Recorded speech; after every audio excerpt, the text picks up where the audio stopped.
palabra que tenemos para el día de hoy está en San Juan, el capítulo 19, el versículo 28. Y vamos a hablar un poquito sobre lo que sucedió eh, en el tiempo en el que pasó la muerte y resurrección de Jesús. Sobre la muerte ya sabemos todo lo que pasó, así que vamos a ir un poquito más adelante, por eso comenzamos en el versículo 28, el cual dice así: después de esto, sabiendo Jesús que todas las cosas eran ya cumplidas, o sea que estos eran los últimos minutos antes de su muerte, sabiendo Jesús eh, que, que esto ya era un hecho, ¿no? Para que la escritura se cumpliese, él dice: sed tengo, sed tengo. Y estaba allí un vaso lleno de vinagre, era un producto que ellos usaban para otras cuestiones en realidad. Esto que sucedió cuando le pasaron el hisopo en su boca, realmente fue una demostración de todo lo que él sufrió por nosotros en la cruz, porque esto del hisopo con vinagre ellos lo usaban comúnmente, pero para una acción que no era nada higiénica, digamos, para no entrar en detalle en esto, pero sí tenemos que entender que esto que está diciendo acá del hisopo que le pasaron con vinagre en la boca era un acto que ellos hacían para otra situación y fue una forma de rebajarlo mucho más aún como persona, de hacerlo aún más bajo el hecho de lo que le estaban haciendo en ese momento. Entonces ellos llenaron una esponja de vinagre y rodeada a un hisopo se la acercaron a su boca. Entonces era un acto que también el hisopo se usó para otras cosas, pero la representación que está dando de esto ahora es la otra, que no es la buena. Entonces, y cuando Jesús tomó el vinagre, cuando él sintió la humectación de los labios y en la lengua, que se había secado por la pérdida que él tuvo de toda esa sangre, se le había secado la boca y la lengua por todo lo que él había perdido, ¿no? Probablemente este, él pidió esto a fin de que se pudiera decir las últimas palabras. Esto él lo pidió sabiendo lo que iba a suceder y sabiendo que era la secuencia, que aquello que se había comenzado tenía que continuar y que esta sería una parte del fin. Entonces por eso él dice tengo sed, porque sabía lo que iba a suceder. Entonces dijo, consumado es. Al decir esto, él está representando, está diciendo que ya el precio estaba pagado, que ya había pagado el precio por nosotros, que ya estaba consumado el hecho, que ya todo había sucedido y que ya él había limpiado el pecado nuestro, que la deuda del mundo fue pagada, que él había pagado a través de su sufrimiento la deuda del mundo y que cada pizquita de ley se había cumplido. Ahí se cumplió todo. Ahí, en ese momento, la ley se acababa de cumplir, porque él dijo, consumado es, llegó el punto, llegó el final, este es el momento, aquí se terminó todo, aquí se limpió todo, aquí se terminó la ley, ya era como un comienzo de otra cosa diferente. Aquello, lo otro había quedado atrás, ya se consumó el hecho, se hizo lo que Dios había mandado hacer. Entonces, habiendo inclinado la cabeza, entregó el espíritu.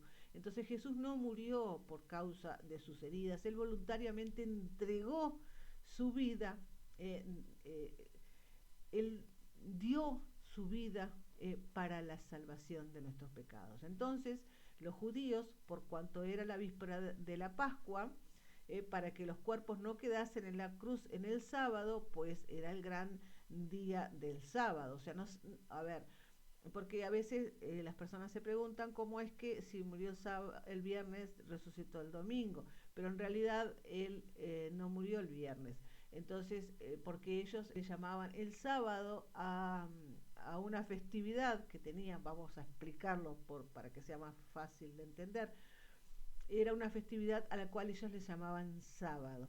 Entonces, como era esa festividad, no podía quedar nada de eso porque no estaba dentro de la ley de los judíos que quedara un cuerpo colgado en una cruz en un día de festividad. Entonces tenían que sacarlo de ahí. Entonces, por eso es que, como era la víspera de Pascua, para que los cuerpos no quedasen en la cruz en el sábado, rogaron a Pilato que se le quebrasen las piernas y fuesen quitados. O sea, se les quebraba las piernas para descolgarlos de la cruz. Entonces, morían ellos, si no estaban muertos aún, morían a través del impacto del quebrantamiento de las piernas para que pudieran bajarlos, de modo que no se quedaran en la cruz en ese sábado, en esa festividad que ellos tenían, que se les llamaban sábado.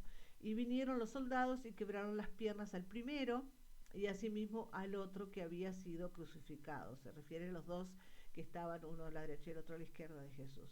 Pero cuando vieron a Jesús, como le vieron ya muerto, ocurrió eso, que él ya había entregado su espíritu, por el Espíritu Santo ya le había dicho que era el final, que era el momento en que tenía que entregar el espíritu. Entonces él ya había entregado su espíritu y consideraron que él estaba muerto y no le quebraron las piernas, sino que uno de los soldados le abrió el costado con una lanza, como para cerciorarse de que realmente estaba muerto, ¿no? Y luego salió sangre y agua. Eh, esto se dice que al salir sangre y agua significaba el corazón quebrantado de Jesús, el sufrimiento que él tuvo, el momento de dolor que él pasó, pero no físico, el dolor de su corazón que él sintió al entregar esa vida, su vida a causa de nosotros. Pero no lo hizo, él se sintió dolorido por, digamos, la situación, no por el hecho. Él sabía que eso iba a suceder y él lo hizo con amor. Él lo hizo con amor, pero sufrió. El amor es dolor muchas veces. Entonces él sufrió eso que él estaba haciendo con tanto amor. Entonces dice, y luego salió sangre y agua, y el que lo vio da testimonio, y su testimonio es verdadero, y él sabe que dice verdad para que vosotros también creáis. Juan se refiere a sí mismo en ese lugar como diciendo, yo lo vi y yo doy testimonio. Eso es lo que está diciendo el apóstol Juan, que escribió esto. Entonces dice, y el que lo vio, él da testimonio y su testimonio es verdadero, y él sabe que dice la verdad. Entonces esto es muy lindo porque Juan tenía, amaba tanto a Jesús, él tenía tanta confianza en lo que él sentía, él tenía tanta fe y sentía tan profundo lo que él sentía por Jesús, que dice, el que dice verdad sabe que es verdadero. Y claro, porque él se confiaba tanto en sí mismo porque él sabía que lo que estaba diciendo era la verdad por el amor que le tenía a Jesús. Y él sabe que dice verdad para que vosotros también creáis. Porque estas cosas fueron hechas para que se cumpliese la escritura. O eso no quebrantaréis de él. Entonces, y también otra escritura dice, mirarán al que traspasaron. Después de estas cosas, José de Arimatea, que era un miembro del Sanedrín judío junto con Nicodemo, el cual era discípulo de Jesús, pero era un seguidor de Cristo, pero en secreto, por miedo a los judíos. Bueno, esto sucede mucho, esto sucede realmente hoy en día, porque hay mucha gente que dice, pero yo creo en Jesús y me gusta y siento, pero soy católico, o dicen, pero yo, le preguntas a una persona, ¿comés carne el viernes? Y dice, no, ¿y por qué? Y porque mi bisabuela no comía, y porque mi abuela no comía, y porque por nada más y nada menos que por seguir una regla, por seguir una tradición, no por convencimiento o porque en realidad, bueno, en la Biblia no está escrito que no debamos comer carne el viernes, pero digo, nosotros me refiero al hecho de hacer las cosas con convencimiento, de hacer las cosas con fe, no porque el otro lo hace. He hablado con muchas personas y dicen, no, pero mi madre no es de otra religión, entonces yo la sigo a ella. Pero eso no es el punto. El punto es lo que uno siente y lo que uno cree y donde uno se siente bien y donde uno encuentra a Jesús. Ese es el punto. Encontrar a Jesús en su corazón y bueno, y no importa la religión. No, a ver, el primero y principal, Jesús no vino a crear religión ninguna. Jesús vino a sembrar amor, a pedirnos a nosotros que nos amemos los unos a los otros y que amemos a Dios por sobre todas las cosas. Esa fue la enseñanza básica de Jesús. Jesús nunca dijo yo voy a hacer tal iglesia, ni voy a hacer esta, ni aquella, ni la otra. No, no, no, él no, ni siquiera denominaciones. Hoy tenemos 55.000 denominaciones, cada iglesia tiene un nombre diferente. ¿Pero por qué? Él no vino a decir eso. Él no vino a traer nada de eso, todo es, el hombre inventó tanta cosa, el hombre ha ido sacando cada texto de contexto y ha ido haciendo las cosas a su gusto y voluntad, ha ido imponiendo un evangelio por obligación, por miedo, porque si no voy pierdo la cobertura, porque si no voy a la iglesia no voy a tener gracia de Dios, si no voy a la iglesia no voy a tener bendición de Dios, o si no doy esto para la iglesia, o si no pago aquello para la iglesia, no voy a ser bendecido, porque los demás recibieron tal cosa y yo no, capaz que porque no fui a la iglesia. Entonces estamos con una religión tan impuesta, tan imponente, que la gente hoy está por temor al que dirán, o por temor a aquel que se cree superior que le dice lo que tiene que hacer. Y eso no es lo que está escrito aquí. Nosotros tenemos que seguir lo que dice la palabra. Nosotros tenemos que seguir lo que Dios nos dice, lo que Dios pone en nuestro corazón. Eso es lo que nosotros tenemos que seguir, no lo que nos imponga el ser humano. El ser humano no tiene que imponer nada, solamente Dios, porque si no estamos pasando por encima de Dios. ¿No decimos siempre que Dios es el que tiene que ir primero? Bueno, ¿cuántas veces el hombre se pone delante de Dios para dar órdenes, para hacer cosas que de pronto ahora está todo tan moderno, hay tantas cosas nuevas que hay que estar el evangelio de esto, el evangelio de lo otro, y que vamos a hacer acá y que vamos a hacer allá? ¿Y eso está escrito? Yo me pregunto, todo esto nuevo que está surgiendo, uno entra a las redes sociales y se encuentra con un montón de novedades y cosas lindas. Sí, hay muchas cosas lindas, hay muchas representaciones. Entiendo que se puede hacer una representación maravillosa como se hace todos los años ahí en Brasil, una representación majestuosa. Este año fue impresionante, unos efectos especiales maravillosos. Eso es algo, es como una representación, como se hace en la semana, que hacemos una representación, como por ejemplo ahora esta semana estuvimos paseando y fuimos a Blumenau, una ciudad en Brasil, donde se viste toda, allí hay una villa, la Villa Germánica, que fue la villa que como que fueron los primeros fundadores de esa zona del país de Brasil. Entonces ellos tienen toda una ambientación, es una villa que está toda ambientada, la ambientan según la época en que está. Bueno, esta semana esta Semana Santa, digamos, que para los católicos es Santa, para otro es Semana Turismo, para otro es, bueno, tiene diferentes denominaciones. Entonces, fuimos ahí, estaba toda vestida, estaba toda linda la ciudad, estaba muy decorada con el conejito y con los huevos de Pascua.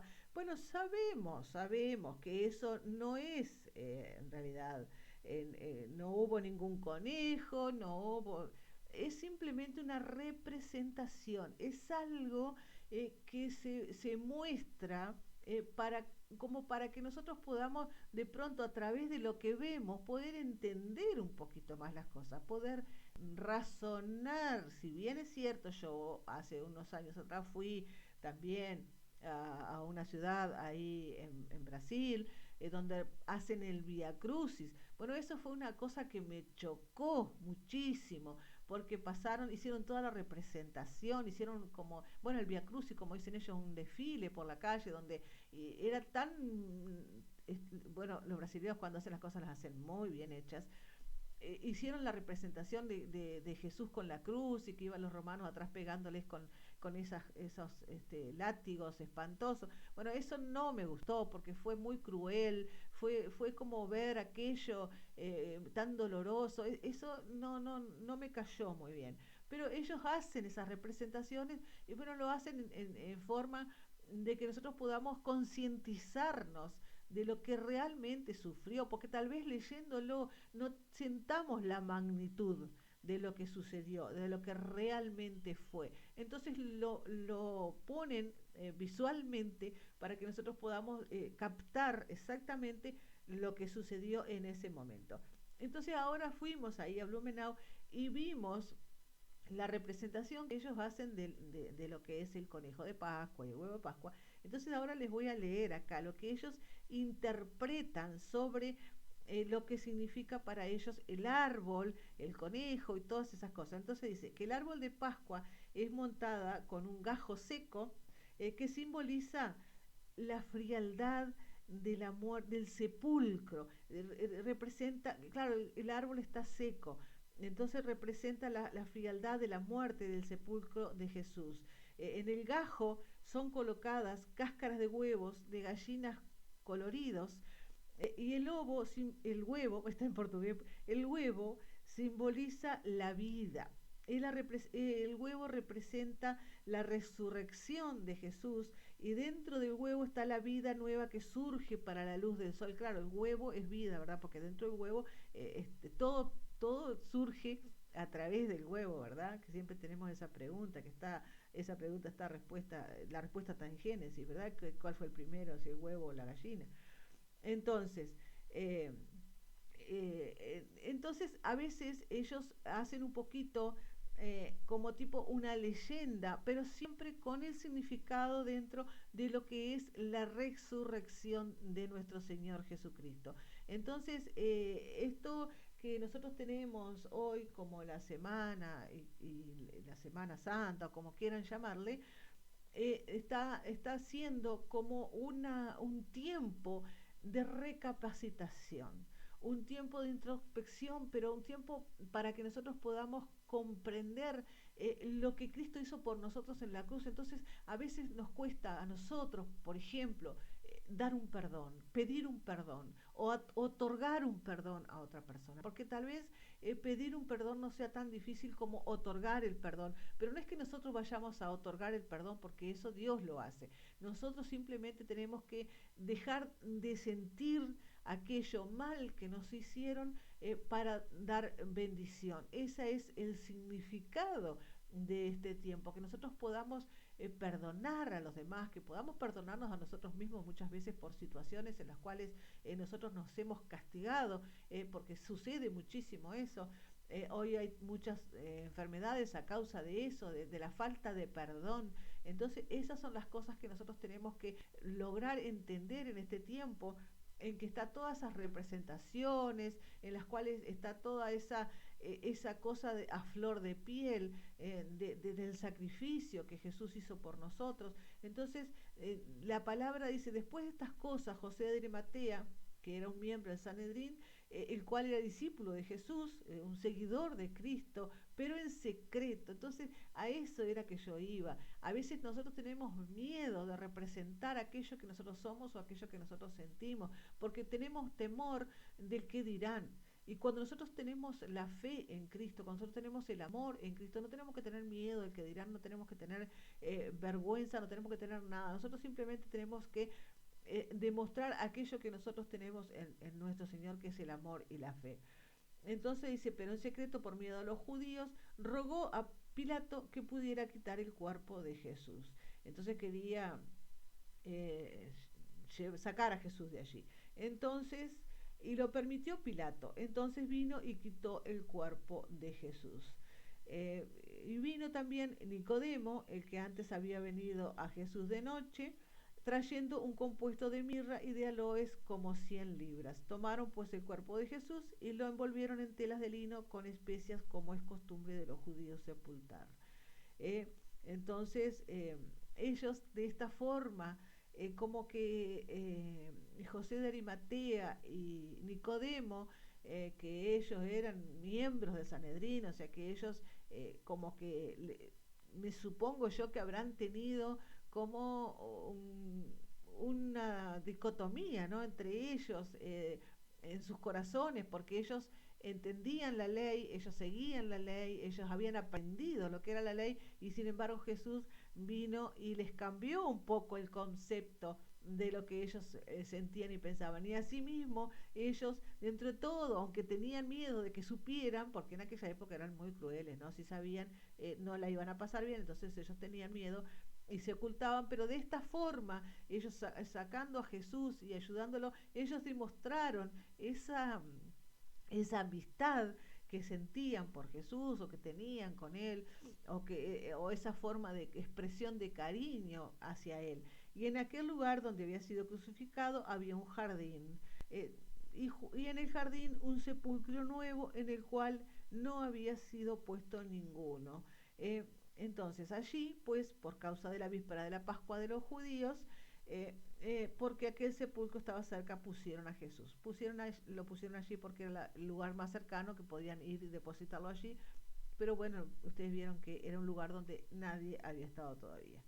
Y el primer día de la semana, domingo, María Magdalena vino de mañana, siendo aún oscuro el sepulcro, y vio la piedra quitada del sepulcro, lo que ella no esperaba encontrar una cosa así. Dijo, ¿qué pasó? Entonces corrió y vino a Simón Pedro y a otro discípulo al cual amaba Jesús, Juan el amado, y le dice, han llevado al Señor del sepulcro y no sabemos dónde lo han puesto. Ellos en un principio no creyeron en lo que él les había dicho, porque él le dijo, yo me voy pero volveré. Y ellos no creyeron en eso, ellos lo tomaron como algo, como quien dice algo, ¿no? Entonces, ellas en ese momento no les entró en su cabeza que eso podía haber pasado, que él no estaba más allí por lo que él les había dicho.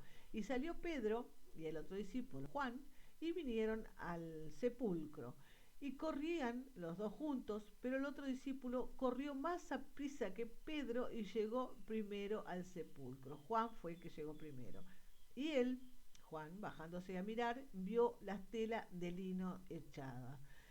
Eh, Dice que si se supone que ellos pensaron que si alguien hubiese robado el cuerpo, las telas no estarían ahí porque lo hubiesen llevado envuelto en todo, ¿no?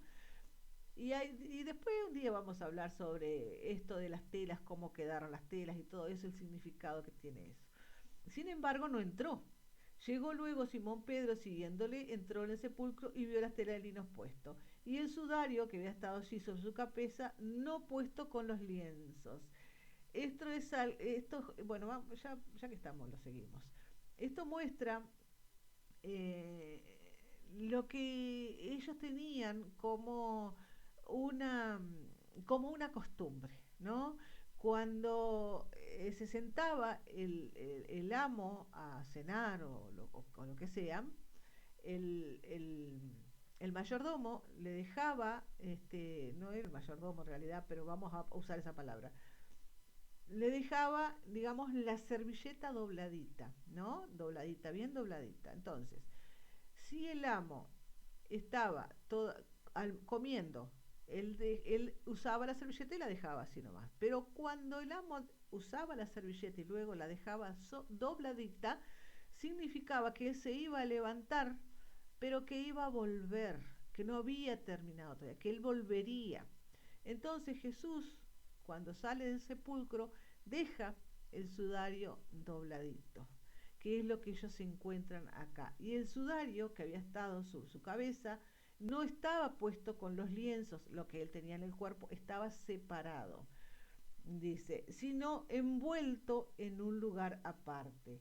Entonces, quiere decir que él había dejado eso preparado como un mensaje. Lo había envuelto, esto es la traducción, envuelto significa doblado.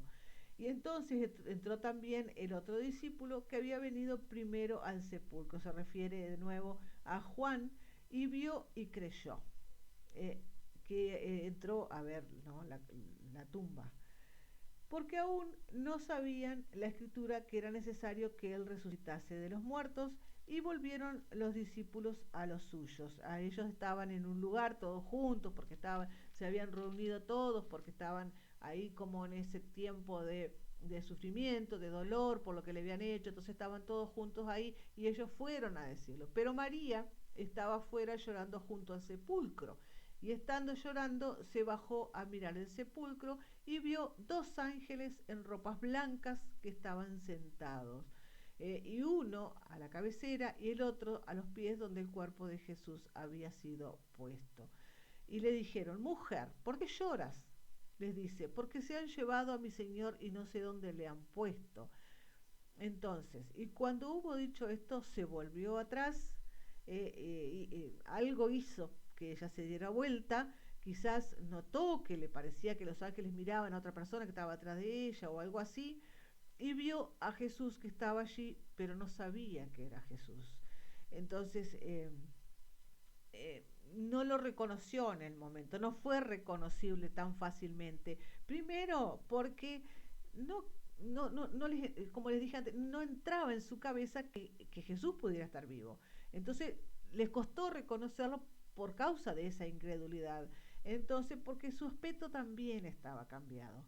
Él había cambiado un poco, pero era la gran incredulidad de los que lo veían, los que hacían con que no lo reconocieran.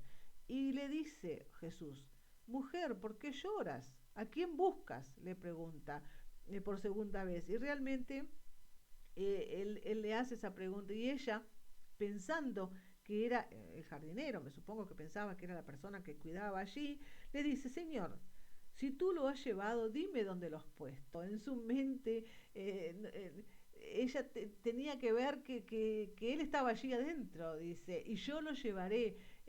Quiere decir que ella le daría quiere decir que ella quiere decirle a él que ella quiere darle un entierro adecuado, que ella quiere ponerlo está demostrando su amor también, pero también está demostrando su incredulidad, porque ella le está diciendo a esta persona que Jesús, que ella cree que es el jardinero, que ella lo va a llevar y lo va a dar un lugar adecuado. Entonces le dice Jesús: María.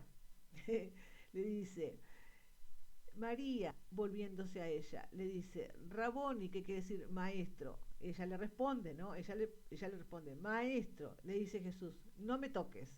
En efecto, no intentes retenerme, o sea, no trates de detenerme, le dice él, porque aún no he subido a mi Padre. Pero ve a mis hermanos y diles: subo a mi Padre y a vuestro Padre, mi Dios y a vuestro Dios. Esta declaración, por cuanto demuestra una gran relación entre nosotros y nuestro Padre. Esto es en realidad el único propósito que Jesús tuvo en el Calvario y la resurrección, era establecer esta relación a través de la redención, a través de aquello que Él hizo por nosotros. Entonces fue María Magdalena dando las nuevas a los discípulos de que había visto al Señor y que Él había dicho estas cosas. Se le apareció primero a ella, así que su relato fue recibido con incredulidad, porque no le creían a María Magdalena, así como hoy hay muchos que dicen,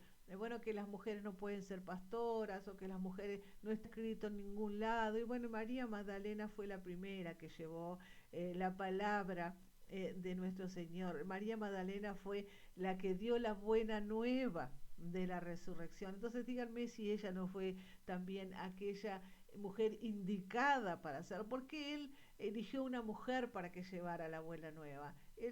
Y hay más de una mujer como la samaritana, o como tantas otras, porque hay muchísimas que han hecho esto de llevar la buena nueva de nuestro Señor Jesucristo. Pero no es ese el punto, ese no es el tema que pretendíamos tocar hoy. Y bueno, y se nos fue el tiempo, se nos ha ido el tiempo y no nos hemos dado cuenta. Pero bueno, fue María Magdalena dando las buenas nuevas a los discípulos de que había visto al Señor y que Él había dicho esas cosas. Así que esta es la palabra que teníamos para compartir en la mañana de hoy. Entonces, la buena nueva de nuestro Señor Jesucristo. Él continúa vivo. Él está entre nosotros, Él está en nuestro corazón, en el corazón de cada uno que le dice, heme aquí, Señor, cada día y cada mañana. Él está aquí junto a todos aquellos que les dice, Señor, te damos gracias. Y yo en este momento le estoy dando gracias a nuestro Señor por permitirnos estar aquí en esta mañana, por permitirnos compartir la buena nueva con cada uno de nosotros. Les doy las gracias por cada uno de aquellos hermanos que está aquí acompañándonos en esta mañana. Bendiciones para cada uno, aquel que esté en su momento de dificultad, que pueda ver la luz de nuestro Señor, que pueda sentir su mano sanadora en cada uno de ellos, que pueda estar iluminando el camino de cada uno de nuestros hermanos que está hoy haciendo sus labores o donde sea que esté. Y le estamos pidiendo a nuestro Señor que nos dé gracia y bendición infinita, que pueda estar cada día de nuestra vida junto a nosotros, que no se separe nunca y que nosotros nunca nos separemos de Él, porque sabemos que tenemos un Dios fiel, aquel Dios que siempre nos escucha, aquel Dios que siempre nos está bendiciendo, y sabemos que Él es el Rey de Reyes, el Señor de Señores, es el Alfa y la Omega, es aquel a quien nosotros todos los días le damos las gracias por todo aquello que Él nos da y por todo aquello que Él tiene para darnos aún. Gracias, Señor. Amén. Y le pedimos a nuestro Señor que continúe bendiciéndonos a todos nosotros y que podamos estar en compañía cada mañana. Y le estamos dando las gracias también porque estamos dando finalización al programa del día de hoy. Así que recuerden que todos los días debemos ser felices y que cada día de nuestras 24 horas del día siempre tenemos que estar dándole gracias a nuestro Señor. Lo mejor está por venir. La alegría del corazón hermosea el rostro, así que les doy las gracias por estar aquí y bueno, será hasta que Dios así lo disponga. Chau.